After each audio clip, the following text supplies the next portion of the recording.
yo entro otra vez porque... Tú mismo tienes que salirte.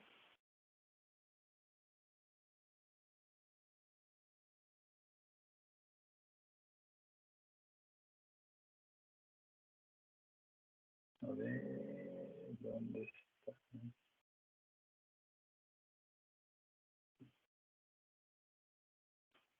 Ya, Francis se salió, ¿verdad? Sí, doctor. Ya, vamos a empezar. Entonces yo voy a compartir.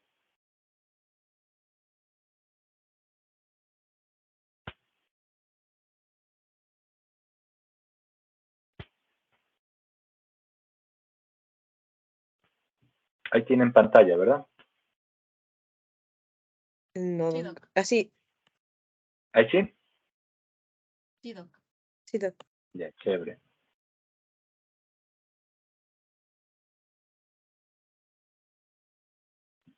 El día lunes entonces está confirmado con el laboratorio. Tienen que estar a la 1. ¿No tienen ningún problema ya? No, doc. Nos manda la dirección, o sea, nos envía para ver dónde queda. Ya. Mañana me hace acuerdo. ¿Quién rota mañana? Yo, doctor Selena Álvarez. Ah, ya, Selena. Muy bien. Y díganme una cosa. ¿Y el viernes ustedes no van a esa clase que ha pedido la universidad que les den permiso? O es al Eugenio 2 creo que les han pedido. Ajá, doc. No es de nosotros. Nosotros Ya, sí, chévere. sí vamos. Ya, chévere. Bueno, entonces nos quedamos.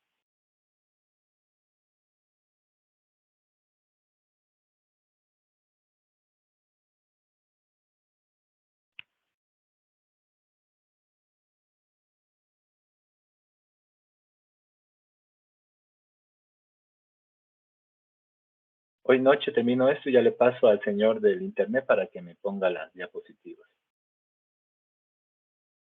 Doctora Liz, si no las he pasado, me hace acuerdo, ¿ya? Sí, doc. Las de trauma ocular también, porque en el internet están medias desordenadas, parece. O sea, no está lo mismo que usted nos dio. Ya, chévere. Bueno, ¿tienen pantalla completa ustedes de la exposición o está? Sí, doc. Ujú. Bueno, entonces miren, hay pacientes que ustedes deben tener mucha precaución, sobre todo con la diabetes, porque hay embarazadas, aunque ustedes no lo crean, que desarrollan retinopatía diabética. O sea, el embarazo también es otra situación especial en las mujeres que provoca muchos cambios. Y como ustedes ven a nivel sistémico también, cuando hay hipertensión en el embarazo, también a veces suelen quedarse ya con hipertensión. Y en el ojo, lamentablemente, asimismo hay personas, sobre todo cuando hacen crisis de hipertensión, de hiperglicemia o de hipertensión también. Por eso es que a veces a las embarazadas ustedes han visto que les piden fondo de ojo, porque dicen que pierden la visión a veces bruscamente. Bueno, entonces todo diabético debe hacerse el control por lo menos cada año. Eso es la obligación que ustedes deben decirle a sus pacientes. Y si está embarazada debe ser cada trimestre. Y les comento que nosotros siempre a los diabéticos, la mayoría de veces, especialmente los que trabajan en retina, solicitan un examen que se llama la hemoglobina glicosilada alfa 1C. No sé si han escuchado esto. Y entonces, ¿por qué? Porque hay estudios que dicen que cuando esta hemoglobina está menor al 7%, la posibilidad de que el paciente se quede ciego por diabetes va disminuyendo definitivamente. Pacientes que tienen más de 7 tienen riesgo a 5 años, a veces hasta de un 15% de ya quedarse ciego por la diabetes. Y bueno, como les decía, cuando había rubiosis iridis, ¿qué tipo de retinopatía diabética decíamos que era? ¿Quién se acuerda? Cuando había rubiosis iridis, ¿qué tipo de...? Proliferativa, doc. ¿Quién habló? Camila Valle. Camila, exactamente. Diabética proliferativa. Bien. Y cuando hay estas bandas de tracción, el principal, con estos vasos que crecen por aquí, el principal tipo de desprendimiento que se da es el traccional. El riesgo de ceguera debido a retinopatía diabética puede reducirse con un control óptimo de la glucemia, las exploraciones oftalmológicas regulares y el tratamiento oportuno. Pero lamentablemente no podemos eliminar el riesgo. ¿Qué son estas manchitas como pequitas que se ven en este fondo de ojo? ¿Quién se acuerda?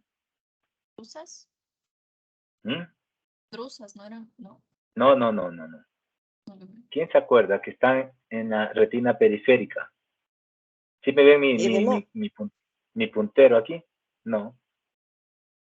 A ver, no ¿quién se se ve el acuerda que puntero, está? Doc. No se ve el puntero. ¿Cómo hago? A ver, ¿cómo activo? No, ahí no le sale una opción de puntero. A ver, más opciones. Mostrar efectos, mostrar notas de la unión, acceder, galería, modo de conferencia, mostrar fondos, teclado, numérico, finalizar la reunión. No, no sale nada más.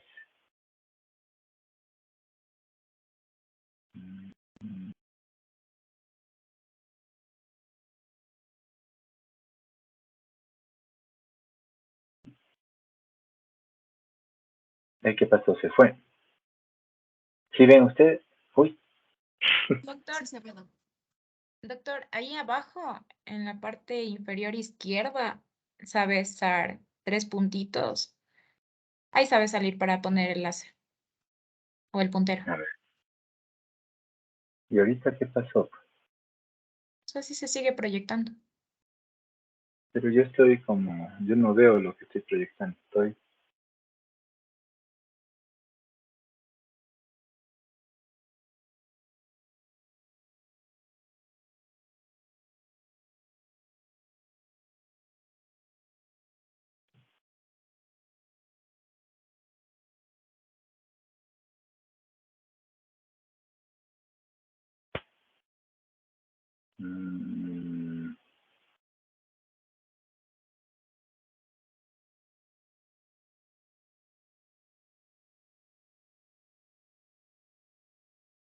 A ver, voy a dejar de compartir un ratito. Ahí dejé de compartir, ¿verdad? ¿No? No. No, Doc. No, Doc. Seguimos sigue proyectando.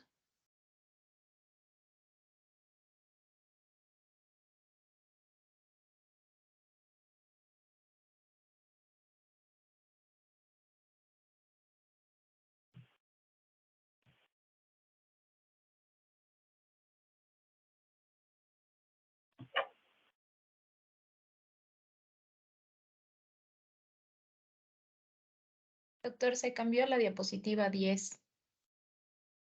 Sí, ya estoy en eso. Un ratito.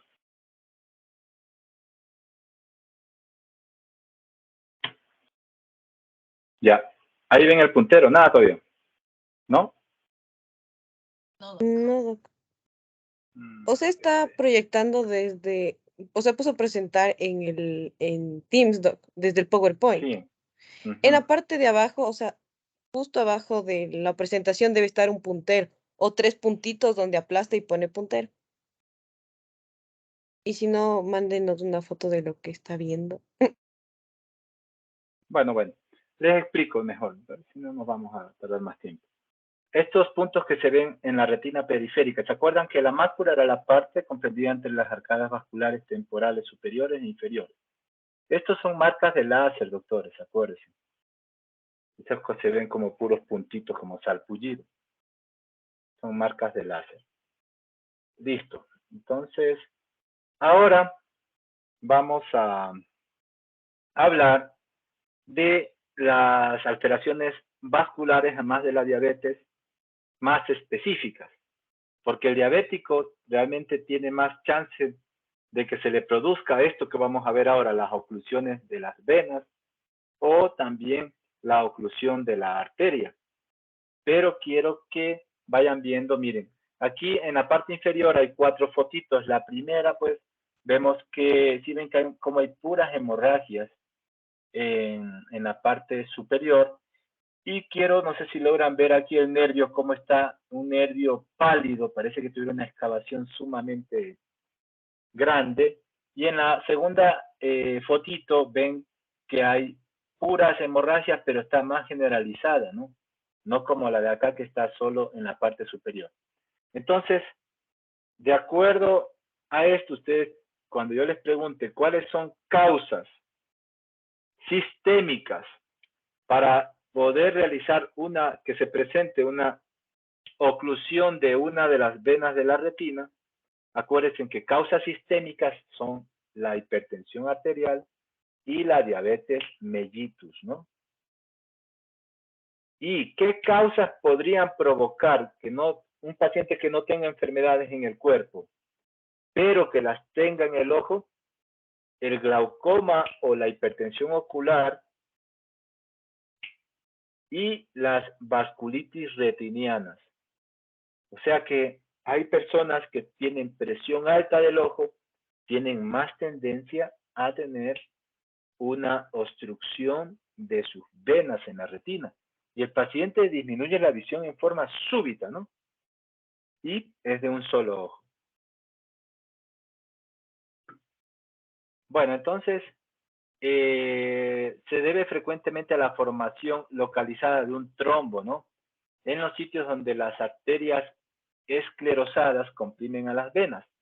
Cuando hablamos de retinopatía hipertensiva, las venas se ponen más duras y cuando pasan por la arteria la provocan estenosis, así. Esos son los cruces arteriovenosos patológicos. O sea, conforme la vena se hace más durita, va a tener más probabilidad de que ahí se produzca un trombo.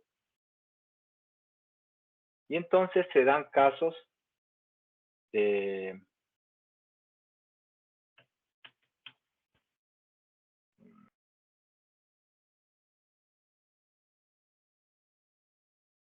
aquí vemos, el de arriba es una obstrucción, aquí justo donde nacen del nervio óptico, donde nace ahí la vena, ahí se obstruyó, ¿ya? Entonces toda la sangre se encharca. La primera foto, que ahí sí se ve un nervio con una super excavación, para que se acuerden que está relacionado al glaucoma o a la hipertensión ocular, es una obstrucción de la rama venosa superior. La segunda foto es de una rama venosa inferior. La primera foto, ¿quién la quiere describir? ¿Quién se quiere ganar un bono? A ver. Un poquito, a ver, alguien quién se quiere La de la desenvolver. izquierda, Doc. Sí. Se ven venas asalchichadas, si no me equivoco, Ujú. en la parte inferior. Creo que son estos signos algodonosos que nos mencionó y también hay microhemorragias. Y cabe recalcar que este es un ojo derecho. Ajá. Y es un paciente diabético. Ya. ¿Y qué más ve? ¿Cómo Él lo clasificaría en relación a la diabetes? como una retinopatía, o sea, si es proliferativa o no proliferativa. Sí. Yo lo catalogaría como no prolif... A ver, es que en el Muy bien. nervio, sí, no proliferativa, Doc. Muy bien, doctora. ¿Quién habló? Camila. Sí, Doc. Muy bien. Y en la otra foto, a ver, al azar, vamos a ver al azar.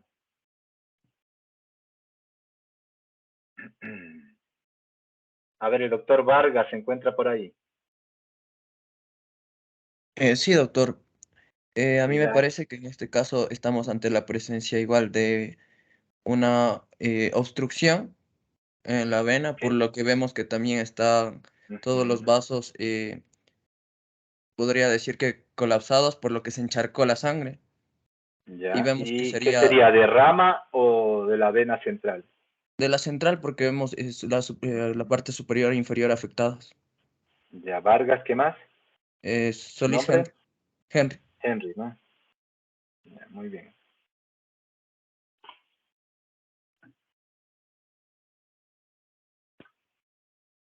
Bueno, entonces cuando hay una obstrucción de la vena central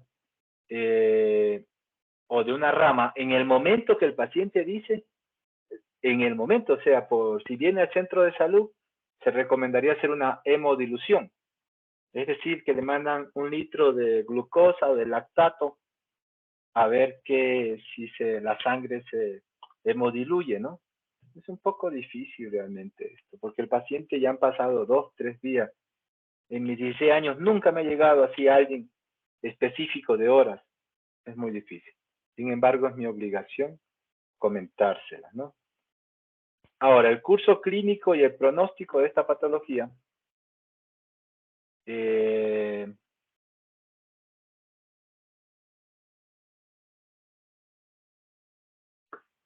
se los tiene en observación a estos pacientes. Hay unos que mejoran sin que les hagan nada. Y el pronóstico depende de con qué agudeza visual quedan. Por ejemplo, alguien que tenga agudeza visual de 20-80 tiene buen pronóstico a uno que tenga 20-400. Y nosotros los observamos. El caso del paciente que les comenté de 35 años, que fue confirmada su hipertensión arterial de 35 años, a este paciente sí le voy a inyectar porque es un paciente joven y es probable que por tener así una obstrucción de rama, como vemos en la foto de la izquierda, este paciente me pueda desarrollar los neovasos. Como hay mala irrigación a ese nivel, me desarrolla neovasos y se me suba la presión del ojo después, y eso sí ya es prácticamente incurable, lamentablemente, cuando ya hay rubiosis iridis. Y antes lo que se hacía era que se daba láser, como ven en la foto de la derecha. Bueno, entonces, otra causa de disminución súbita de la visión, que ustedes ya ven en el fondo de ojo, esas hemorragias en llama, es las obstrucciones de las venas. Pero también se pueden obstruir las arterias. Cuando a uno se desmaya, cuando se desmaya, literal está pálido, ¿verdad? Cuando uno no ha desayunado, me acuerdo cuando en la escuela uno se desmayaba, era pálido. Entonces, cuando lamentablemente algún trombito llega aquí a la arteria central de la retina, a veces por pacientes que tienen algún problema en las carótidas, que haga que se produzcan más trombos con frecuencia, pueden tener una obstrucción de la arteria central de la retina. Esto es casi muy poco frecuente.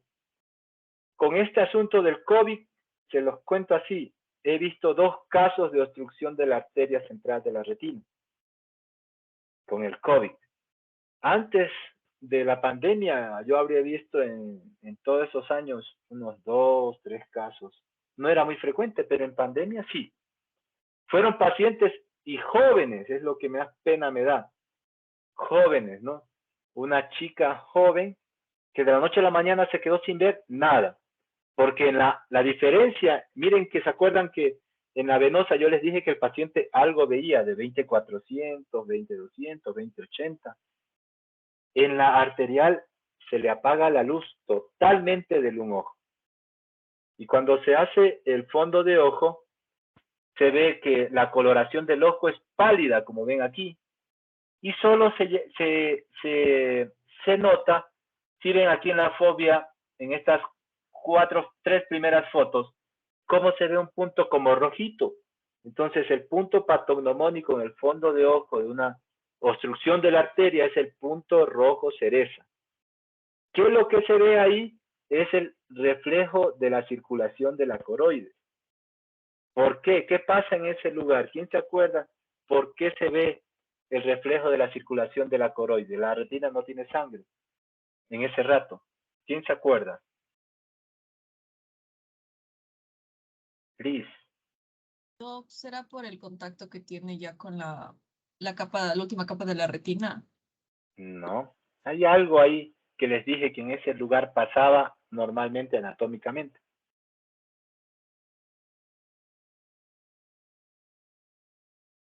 ¿Puede repetir la pregunta, Doc?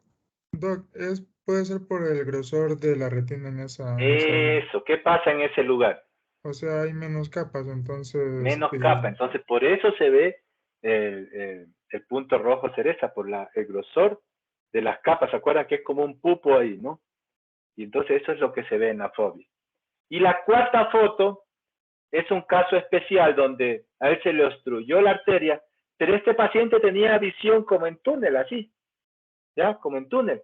Porque a este paciente hay un 10% de personas que tienen una vía alterna de irrigación de justo la fobia. Se llama una arteria cilio-retinal accesoria que va antes de llegar al nervio, va por atrás del ojo y le da irrigación justo a la parte de la fobia. Espero yo que sea uno de esos afortunados, ¿no?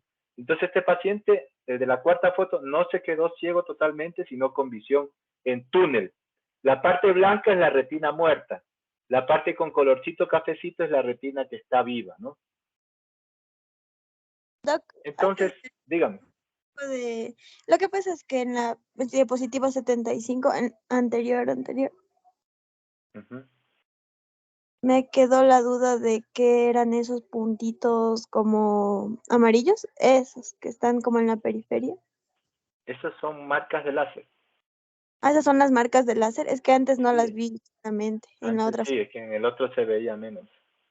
Estaban muy Ya. chiquitas en el otro. Muy bien, doctora. Gracias.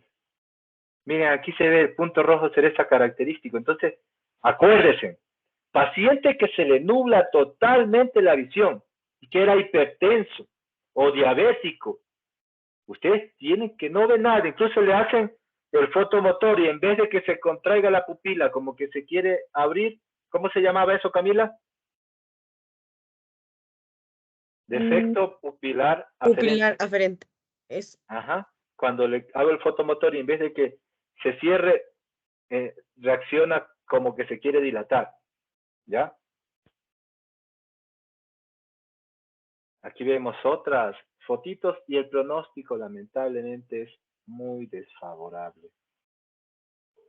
Aquí sí que la cosa es dura de una oclusión de la arteria de la retina. Ahora estoy seguro que ustedes me van a preguntar, ¿y qué hace de tratamiento, doctor? Bueno, ustedes en la rural les podría recomendar que le hagan masaje al paciente, que se esté, si les dice, desde hace una hora que no veo, doctor o doctora, y le hacen, entonces ustedes le van a decir, señor, apriétese el ojo, cuente 1, 2, 3, 4, 5 y bruscamente záfese, ¿no? Apriétese 1, 2, 3, 4, 5. Con eso en forma mecánica les dicen en los libros de lo que yo he estudiado que podría hacerse que el trombito se vaya más lejito, ¿ya? Porque así como se obstruye también la arteria, pues podríamos hacer que no sea justo en la bifurcación principal, sino que se vaya un poquito el trombito más allá, ¿no? Que afecte una rama. Pero esto también es ciencia ficción. Bueno, y para terminar, hablemos de la retinopatía hipertensiva, pues que lógicamente aquí acuérdense que hay una arteriosclerosis donde las paredes de los vasos se hacen más duras, como vemos en esa primera foto, y eso al pasar a lo que se encuentra en la vena con la arteria, puede predisponer a que el paciente tenga una obstrucción venosa, ¿ya? Perdón, una obstrucción arterial y provocar un infarto a ese nivel. Y en el paciente hay varios cambios vasculares a nivel de retina. Como se dan cuenta en la foto de arriba, de la izquierda, ahí está yendo la arteria, que es más fina que la vena, y cuando acuerda, ¡uy!, hay una obstrucción de su calibre. Esos son lo que nosotros podemos decir que hay cambios en el calibre de los vasos, o así como vemos acá en la inferior izquierda, que hay un exudado algodonoso que demuestra también infarto de la capa de fibras nerviosas, ¿se acuerdan? En la foto que le sigue de la izquierda, las de abajo, ahí vemos más alteraciones por isquemia, ¿no? Y en la foto que está solita a la derecha, la pequeña, ahí vemos un cruce arteriovenoso, que más bien cuando reportamos un fondo de ojo de retinopatía, eso es lo que casi siempre se ve, los cruces arteriovenosos patológicos se llaman, ¿no? Donde vemos que la vena pues cambia su calibre justo donde pasa la arteria. Y aquí están los grados de retinopatía hipertensiva que casi realmente no se usan mucho. Bueno, y para terminar, ya les pongo esta ayuda a memoria, esta pequeña como resumen, que ya lo van a revisar en la página web. Y terminamos con las patologías del nervio, que son pues la neuritis óptica, que ya hemos venido hablando en muchas clases, el papiledema, la neuropatía óptica isquémica y la avulsión traumática del nervio óptico. Causas de pérdida súbita de visión.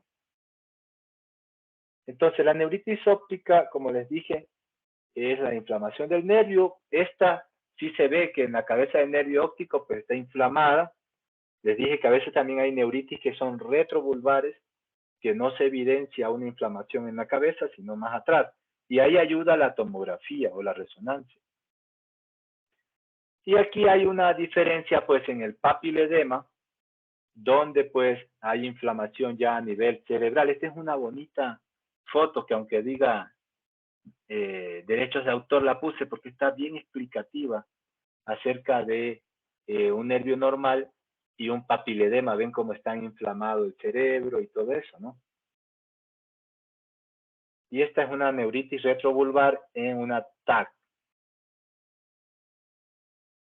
La neuropatía óptica isquémica, la neuritis óptica isquémica es también muy rara, pero quiero que se acuerden cuando vean el signo aquí en la frente y el paciente dice que no ve nada y que le duele a mover el ojo, pues ustedes piensen que lamentablemente ese paciente tiene también una neuropatía y la visión disminuye totalmente. Y la avulsión traumática, como dice su nombre, pues por trauma, que tuvo el accidente de tránsito y desde ahí ya no ve nada. O sea, se cortó literalmente el nervio óptico. Y también esta sí se han visto casos, es muy penoso, de pacientes a veces jóvenes que sufren un accidente de tránsito. Saben que la contusión pues daña mucho, tanto a nivel cerebral como a nivel de órbita, y sí se dan estos casos. Y a nivel de lo que son las vías, también hay pocos casos de pérdida súbita de visión, y la ceguera cortical, que yo, gracias a Dios, hasta el momento no he tenido ningún paciente, solo se lo escucha mencionar. Y les cuento una anécdota. Cuando yo estaba haciendo el externado y fui a Manabí, y un paciente, ahí llegó un paciente con ceguera bilateral supuestamente, que no veía nada en los dos ojitos.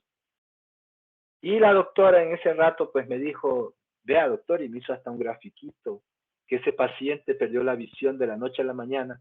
Ella decía que era por un tumor en la hipófisis, ¿ya? Entonces, ahora que ya tengo uso de razón en la oftalmología, pues me cuentió, porque ustedes saben que un tumor no es así como se va a dar, ¿ya? ¿Cuáles son las 3 causas de pérdida súbita de visión bilateral? ¿Quién se va a ganar el bono? Que no sea Camila, Henry, la Katy, si se quiere recuperar, la Katy Álvarez, rapidito, a ver.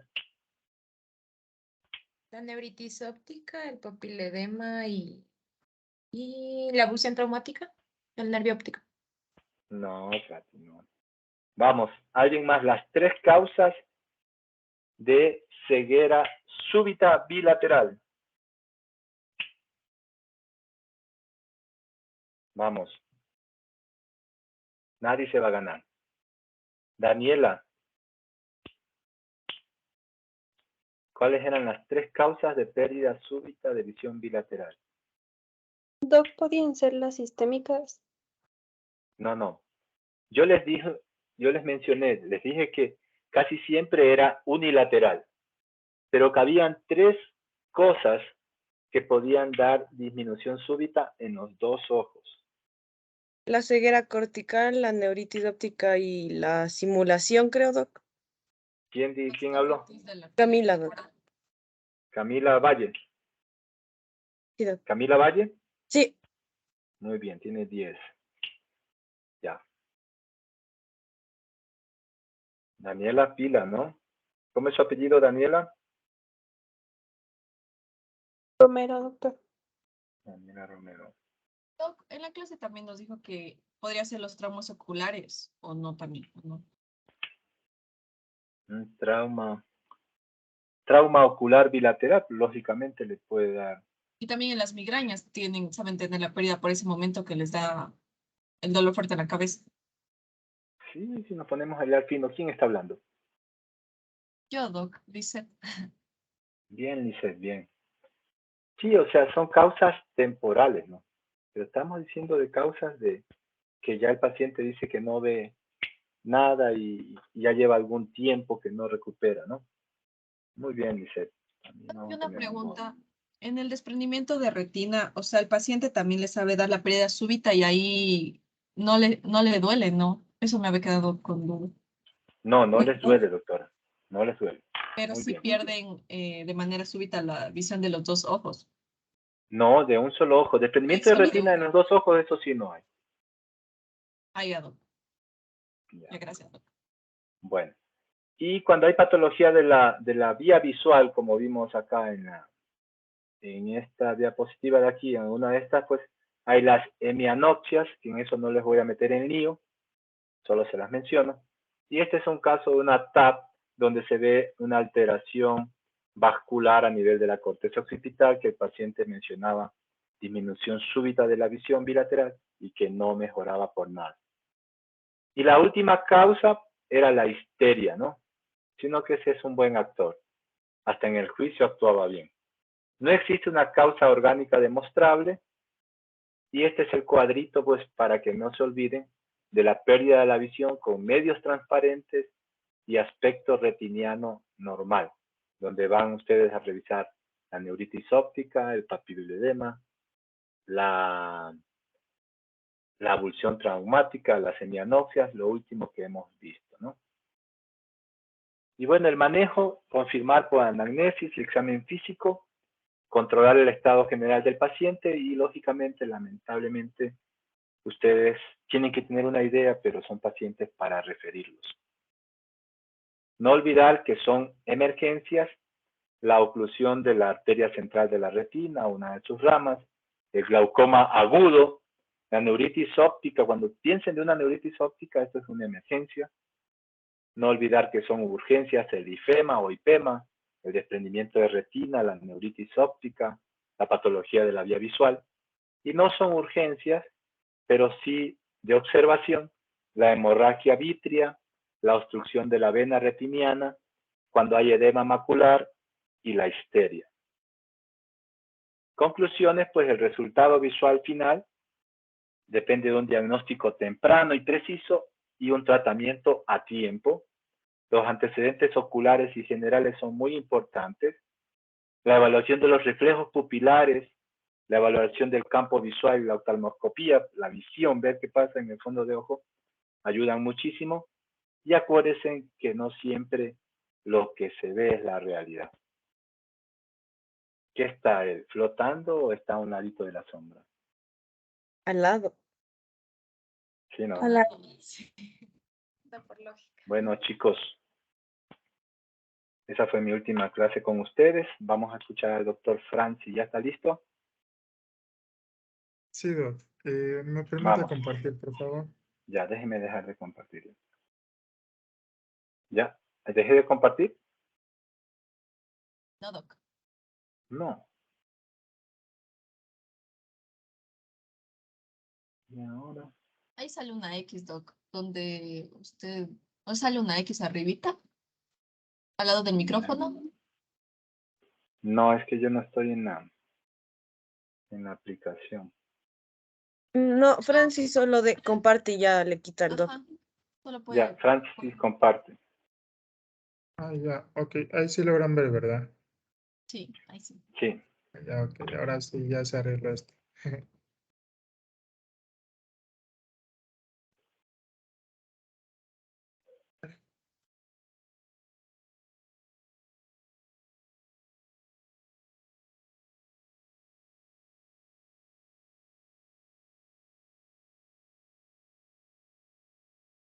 Y me confirman si está ya en modo presentación. Sí. Sí, ahorita. Ok, Doc, ¿ya puedo empezar? Sí, Ya, listo ok. el cronómetro. Bueno, hola Doc, hola compañeros. Bueno, les voy a hablar acerca, bueno, una pequeña revisión acerca de ambliopía, ¿no? Ok, entonces la ambliopía es un trastorno del desarrollo cortical que es secundario a entradas visuales anormales en cada ojo. Entonces, aquí vemos un ejemplo, ¿no? Un esquema de cómo se produce prácticamente la ambliopía. Aquí vemos un esquema normal, como el estímulo entra de igual manera por los dos ojos y en el quiasma óptico y todo, acá en los núcleos se refleja igual. En cambio, en la ambliopía solamente el un ojo trabaja más que el otro, ¿no? Y bueno, por procesos, entonces ya luego se acomodan y bueno, ya les voy a explicar eso un poquito más adelante. Entonces, esto de la ambliopía ocurre con más frecuencia en edades pequeñas, en niños, porque en ellos la plasticidad neuronal está muy activa. Entonces, cualquier problema a esta edad puede causar ambliopía. Entonces, prácticamente este trastorno de la corteza visual va a preferir que, valga la redundancia, la corteza visual prefiera un ojo sobre el otro, es decir, el ojo que está funcionando bien, que lo prefiera sobre el que está con ambliopía. Ya, entonces, esto a la larga va a provocar deficiencias funcionales en el ojo, especialmente con lo que son los errores de refracción y también con los errores de contraste, es decir, que la persona va a ver más intenso, por así decirlo, los colores en un ojo que en otro, y en el otro los va a ver más opaco. Entonces, esta deficiencia generalmente afecta a gran parte de la población, al 3%. Ya en Ecuador, en un estudio realizado por la Universidad de Cuenca, Católica de Cuenca, comprobó que en nuestro país la prevalencia es del 5,3%.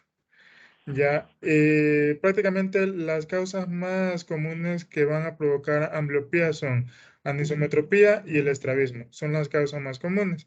Y hay factores de riesgo que tienen que ver tanto con el niño como con la madre. Con la madre, por ejemplo, son personas que consumen drogas ya en el embarazo. Mientras que con los niños, bueno, son factores prenatales como bajo peso y así. Entonces, aquí les voy a Un ratito, explicar. Francis, detenemos un ratito. A ver, María Mercedes. Sí. María Mercedes Guamán, Sí. ¿cuáles son las causas que habló su compañero y usted le toca exponer también? No, usted tiene que exponer. Otro que no toque exponer. A ver, Edwin Santiago Minta. Dos causas, dijo su compañero, de causas de ambliopía a nivel ocular. ¿Cuáles? Diga por lo menos una. ¿Qué pasó con el doctor Minda? La metropía, ¿La cual? las ametropías, Ya, ¿cuál más? las ametropías. Pero él dijo una en específica, algo que pasaba. Otrita más, dele. Él mencionó dos ahí. El ¿Cómo es tu apellido? estrabismo. Ya, ¿cómo es tu apellido, doctor? Extravismo. Ya, ¿cómo es tu apellido? Minta. ¿Y tu nombre? Minta Guamán. Edwin.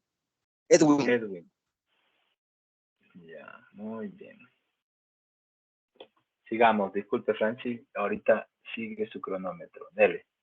Ok, entonces aquí les voy a explicar un poquito acerca de la fisiopatología de por qué se produce esto. Entonces, aquí vemos un esquema de todo el trayecto de lo que tiene que pasar el estímulo visual. Entonces, acá está la retina y acá está el área visual primaria que se encuentra a nivel de el occipital. Ya, entonces, aquí vemos, bueno, aquí las fibras que captan de la parte nasal, que bueno, se reflejan en temporal, que vienen y se van por el mismo camino, por así decirlo, mientras que las otras se cruzan, ¿no? A nivel del quiasma óptico. Entonces, hay que saber que hay dos tipos de células importantes a este nivel, que son las células parvocelulares o células P, que se encuentran justamente aquí, en este trayecto de aquí. Ya, bueno, o sea, van a estar aquí en el quiasma óptico, pero sus fibras van a estar representadas por esto, por la azulita, ¿no? Entonces, estas se van a encargar de percibir lo que tiene que ver con la retina central, ya con la fovea, la mácula. Mientras que las otras células, que son las células manocelulares o células M, que se encuentran a este nivel de acá, ya, estas van a percibir lo que tiene que ver con la retina periférica. Ya, entonces, aquí al nivel del quiasma óptico, aquí vemos el esquema de las parvocelulares, que son alrededor del 80%, y las manocelulares, que son el 20%, son más pocas. Entonces, ¿qué pasa en el niño? Que tiene una mayor plasticidad neuronal, por así decirlo. Aquí, a este nivel, se van a dar muchas conexiones y esta área de aquí va a crecer. Ya, entonces crece aquí por lo que, bueno, por lo que el niño percibe, ¿no? Entonces va a ser el factor fundamental para que perciba. ¿Ya? Y entonces bueno, el estímulo luego va a llegar acá a nivel de el área primaria de la visión. ¿Ya? Y acá se encuentran otro tipo de células que son las columnas de dominancia, que son células especializadas para las que captan, ¿no? ¿Ya? Entonces, un bloqueo a nivel de este ojo va a hacer que ya no se produzcan, o sea, que esta área que está aquí ya no crezca. Ya, entonces va a estar afectado y la ambliopía se traduce en eso. Entonces, no va a crecer tanto esta área de aquí, sino que, bueno, la contralateral va a crecer más la de acá, entonces va a perder la función. Entonces, en eso se traduce lo que es la ambliopía. Ya. Ahora hay un periodo crítico. Como les dije, en los niños hay una mayor plasticidad neuronal, por así decirlo, y el pico de la plasticidad neuronal a nivel de la retina y bueno, toda la vía de la visión es hasta los 7 u 8 años. A esta edad hay un pico máximo, por así decirlo. Entonces hay la curva, a esta edad, a los 7 u 8 años llega el pico máximo y luego comienza a bajar, pero no se pierde, hay que recalcar eso. Ya, entonces esta plasticidad comienza a bajar de intensidad y hay bibliografías que atribuyen que se mantiene hasta los 50 años. Ya, entonces hasta los 50 años es, por así decirlo, o sea, la ambliopía es tratable, no es corregible, se puede corregir hasta los 50 años. Luego de los 50 años ya prácticamente es incorregible. Pero claro, pues hay casos y casos. No es lo mismo un chico de 17 años que alguien de 40, 45 años, porque la plasticidad neuronal ha disminuido en ellos. Ya, entonces, patologías como estrabismo, errores de refracción, catarata, latosis, son alteraciones ambliopiogénicas. ¿Por qué? Porque pasa esto, ocluyen la visión a este nivel, no se desarrollan las fibras a este nivel y se representa en ambliopía. ¿Ya? Ok, entonces el diagnóstico en ambliopía es muy sutil, por así decirlo, ya porque, como sabemos, lo que un ojo no ve, el otro lo trata de corregir. Ya en un inicio puede ser que le moleste, pero ya luego la visión con el otro ojo es como que corrige los errores del ojo que está ambliópico, por así decirlo. Entonces, cuando ya detectamos que el niño tiene factores de riesgo para ambliopía o que, bueno, tiene al examen, podría presentar ambliopía, entonces se le hace un historial médico completo, el examen físico ocular completo en relación al rojo pupilar, también a la agudeza visual, la motilidad extraocular y los campos de visión para, bueno, la función del nervio óptico, el fondo de ojo también es importante, la presión intraocular, ya que, bueno, puede presentarse algún glaucoma congénito o algún tipo. Y también o sea, nos ayudan mucho imágenes del cerebro, ya sea en la tomografía o la resonancia magnética. Ok, entonces, ¿cómo tratamos la ambliopía? Primero hay que centrarnos en lo primero, la prevención. ¿Ya? ¿Y cómo se hace la prevención? En el control del niño sano. Ya, entonces recordemos que en el control del niño sano, bueno, se hacen screening para la visión, ¿no? Entonces se hacen los exámenes visuales. Entonces aquí hay que detectar si es que el niño tiene ambliopía, si tiene factores de riesgo para ambliopía y si ya tiene ambliopía, tratarlo. Bueno, identificar los factores predisponentes. Entonces, cuando el niño ya presenta ambliopía, ¿qué hay que hacer? El objetivo principal es igualar la agudeza visual entre los dos ojos. Ya, ¿cómo se hace esto? Corrigiendo los errores de refracción, corrigiendo las causas principales de ambliopía. Recordemos que hay causas como estrabismo, catarata que producen ambliopía. Corregir esas. Y también hay que promocionar la utilización del ojo ambliópico sobre el normal, que con las terapias que ya les voy a explicar en un ratito. Ya, entonces la ambliopía se trata de la siguiente manera. Entonces, primero corrigiendo los errores de refracción, ya sea miopía, hipermetropía, porque si un ojo ve más que el otro se va a desarrollar menos y va a pasar lo que les dije acá a nivel de la plasticidad neuronal. Ya, entonces, Decía un profesor, lo que no se usa se atrofia. sí, exacto. Entonces, ¿cómo se hace esto? A través de parches. Puede ser bueno, hay algunas maneras de tratar, pero la más utilizada generalmente es el parche. Tapamos aquí el ojo sano y estimulamos más el ojo ambliópico, ya como vemos aquí. Ya, también hay tratamientos farmacológicos, pero que generalmente no sé si se utilizarán, doctor, que decía para la ciclopía con atropina al 1%. Esta generalmente se la ocupa, bueno, en el archivo de donde lo saqué, en el artículo, o sea que hay un buen índice de positividad, por así Mejoría. decirlo, de mejoría a los 4 meses, una vez al día. Pero Ya, lo malo es que se puede, porque la atropina, el efecto dura.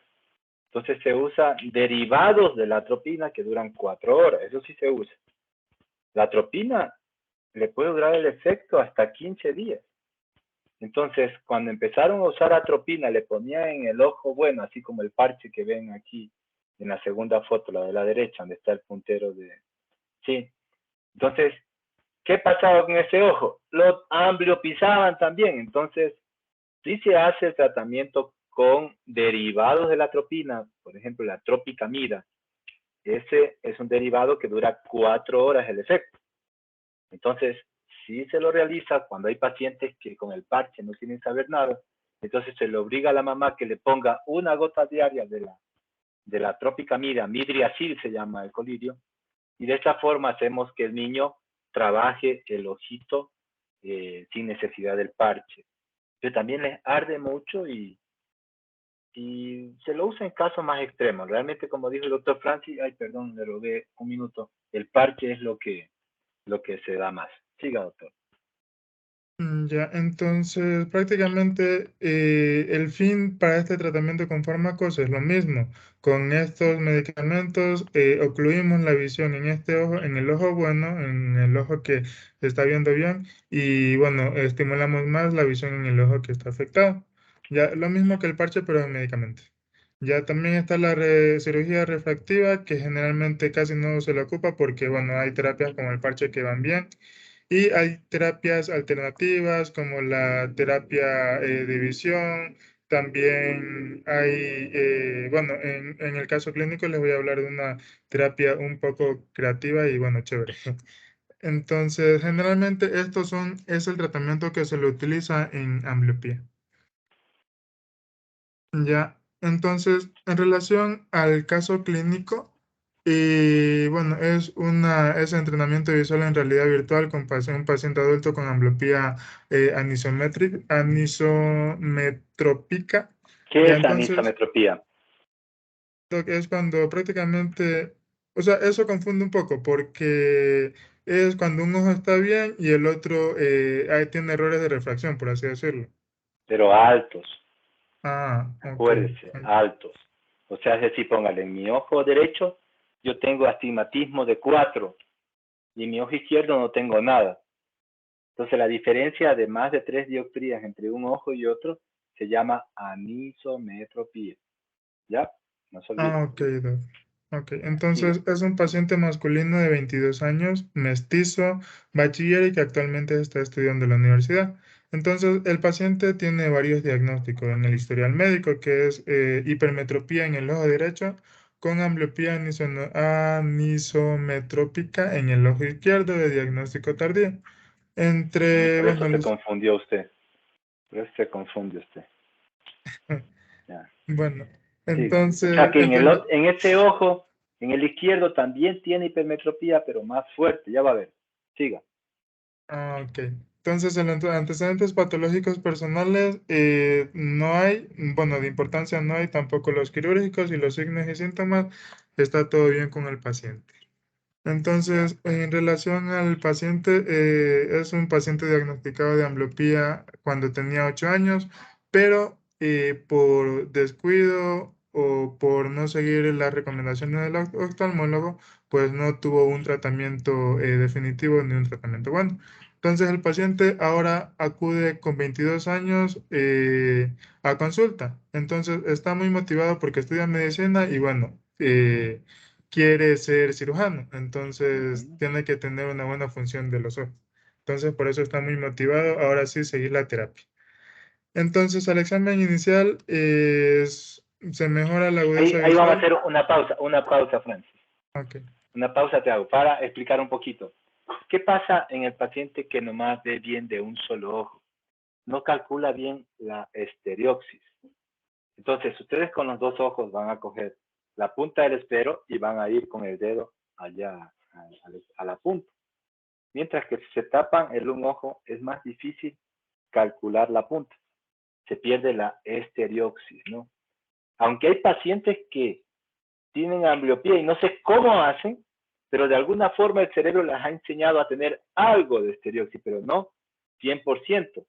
Por eso es que esos pacientes no sirven para policías, para pilotos, y se les contraindica también manejar en la noche, por esas circunstancias. Ya hicieron la prueba, sí vieron que ponen así, a una distancia el esfero, cierre un ojo y traten de poner el dedo en la punta de aquí y no calculan bien la distancia. ¿Ya? Vamos, Francis, sigue su cronómetro. Vamos. Ok, entonces se le hizo un examen inicial al paciente y con esto, bueno, se mejoró la agudeza visual lejana corregida que fue de 0.05 y 1.2. Ya, bueno, 0.5 para el ojo derecho y 1.2 para el ojo izquierdo. Ya, y Ya. eso en la escala que yo les enseñé, ¿cuánto equivale? ¿Sacaste? No, Doc, más bien, o sea, estos Yo datos les digo más o menos cuánto es. Más o menos 0.5 es alrededor de un 20-40. Y 1.2 es más o menos como 20-400. ¿Ya?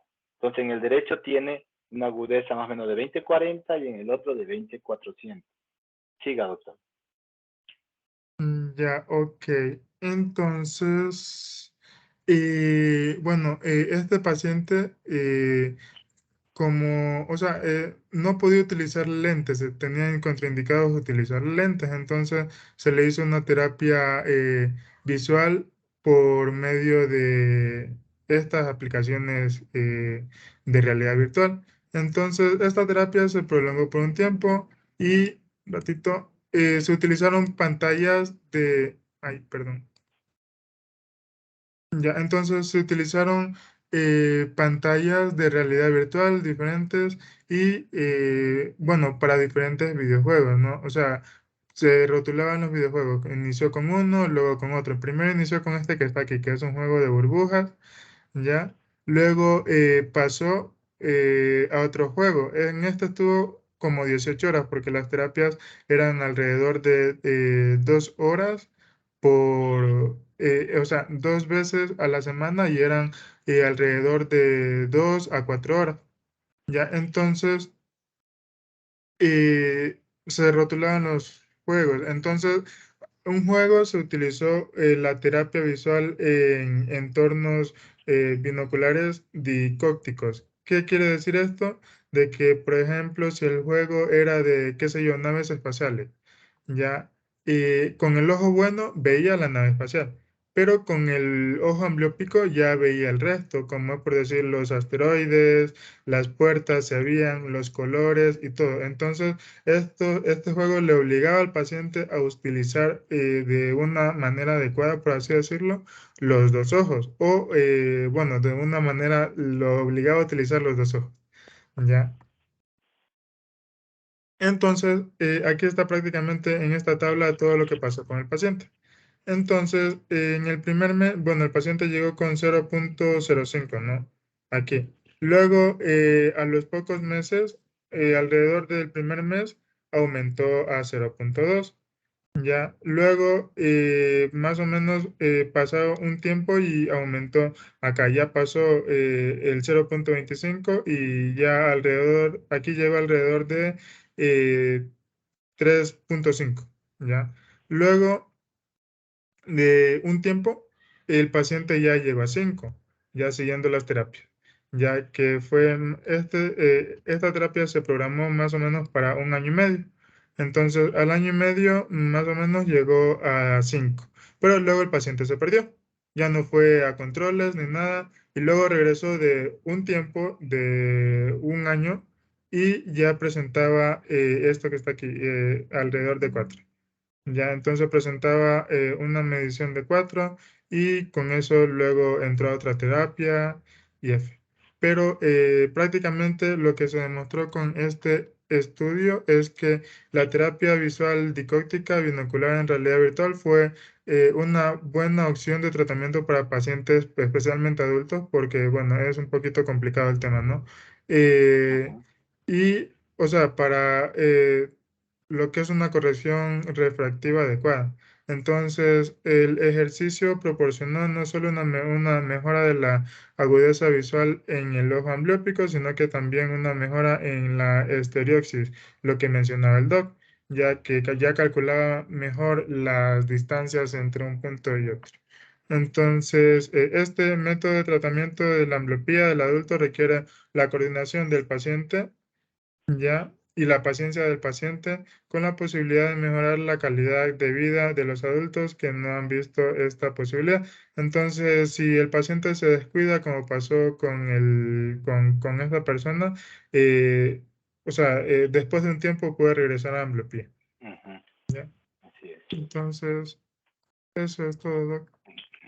Muy bien, Francis. La verdad que tu tema es muy complejo. Te felicito que al principio pues estuvo excelente esa, hasta a mí me hiciste recordar los de las células magnocelulares y parvocelulares.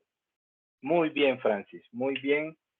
Al final pues sí es complejo hablar de ambliopía, tienes toda la razón, pero creo que te has desenvuelto excelente.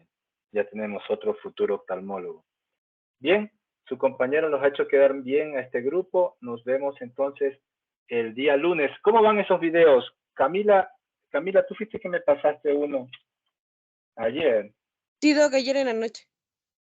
Ya, entonces sí le cachó la jugada, la recomendación que le di, ¿verdad? Sí, Doc, de lo Ya. que nos mencionó al lado le vamos a agregar lo que nos mencionó.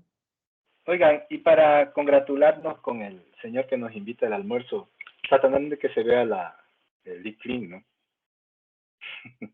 Ah, ya, Doc. Disimuladamente, así, o sea, sí me entiende. Como para que el man Sí, Doc. vea que el almuerzo chévere, ¿no? Ya, aunque no tenemos ningún compromiso con este señor, pero